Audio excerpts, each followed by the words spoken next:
நம்ம channel video பார்க்க போறோம் பார்த்தீங்கன்னா கேலக்ஸி வாட்டர் ஃபால்ஸ் எப்படி இருக்கும் அப்படிங்கிறத நம்ம காமிக்க போறோம். நம்ம லாஸ்ட் பார்ட்ல வந்து பார்த்தீங்கன்னா கேலக்ஸி வாட்டர் ஃபால்ஸ்க்கு எப்படி போகணும் அப்படிங்கிற ரூட் சொல்லியிருப்போம். பார்க்காதவங்க டிஸ்கிரிப்ஷன் லிங்க் தரேன், மறக்காம போய் பாருங்க. இந்த பார்ட்ல நம்ம ட்ரெக்கிங் ஸ்டார்ட் ஆகுது. எங்களோட சேர்ந்து நீங்களும் வாட்டர் ஃபால்ஸை பாருங்க. ஃபால்ஸ் குளிக்கலாம். இன்னைக்கு முக்கறதான் பிளானே. முக்கறதான் பிளானே. இல்ல இல்ல வேண்டாம், காட்டுறமையா கால் தரமா அவர் வெயிட்டிங் பண்ண கால் இவ்வளோ இறங்காதா? அது 3 கிலோ இருக்காது, 12 இருந்தாருமா. ஒரு டன்னு கிட்ட ஒரு டன்னு.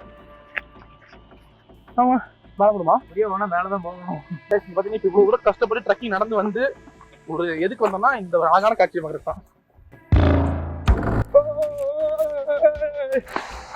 வந்துருச்சு பாருங்க. இதோட இந்த வீடியோ முடிச்சுக்கிறேன். இந்த அழகான காட்சியை பார்த்துட்டு மறக்காம லைக் பண்ணுங்க, ஷேர் பண்ணுங்க, சப்ஸ்கிரைப் பண்ணுங்க, மறக்காம பெல் ஐகானை அழுத்தி ஆல்ல போட்டுருங்க.